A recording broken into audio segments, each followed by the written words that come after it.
Located amongst the central islands of Zendath-Kes, Waraba is a large coral cay that's under threat of rising sea levels and erosion. Kabay Tamu is one of 8 traditional owners standing up for his country over the Australian government's inaction on climate change. I'm Lille Madden, and this is Healing Country, a look at how young traditional owners are caring for their country.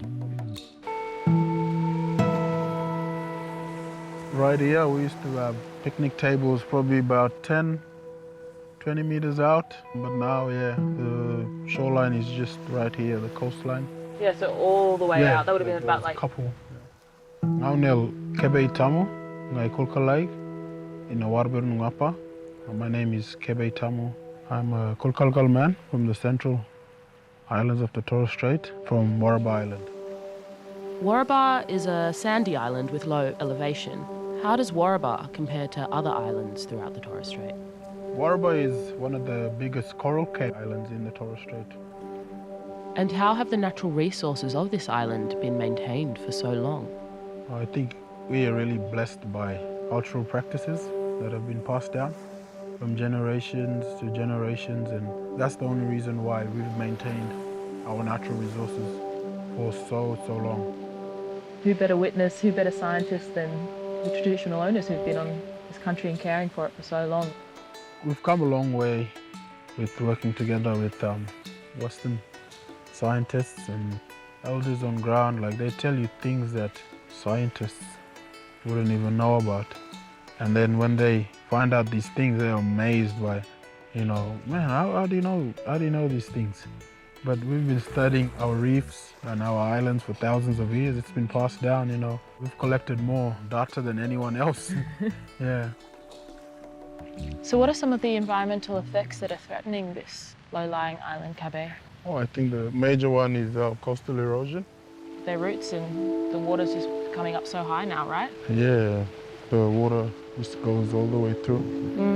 From growing up to now, dramatic change. Trees that have been washed away by the rising sea levels coming through. One of the things to take into consideration is that some of the small sand cays or the sandbanks, they are covered now. And, sometimes the birds that fly through, they don't have a place to rest as well. We'll lose some of the birds that are migrating through this way, through the Torres Strait, to the mainland and back to Papua New Guinea. Yeah. 8 of us launched the legal case against the federal government, saying that the Australian government has a duty of care to us because we, Torres Strait Islanders, we are Australians.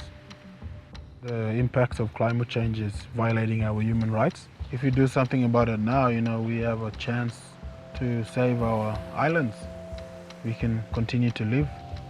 So the last response from the government was that the impacts, they're not impacting us now, but they will impact us in the future. So they say that they can't act on it now.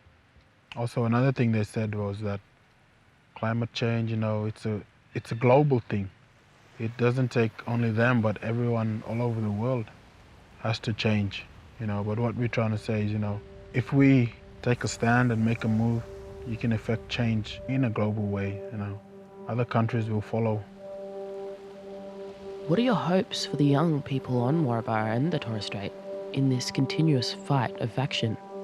I just hope that through the work myself and others have done, I hope that we inspire them to continue this work, because I've always told them that this is not a job that's going to be done when my time here in this world is over. It's something that's going to need to carry on and continue through.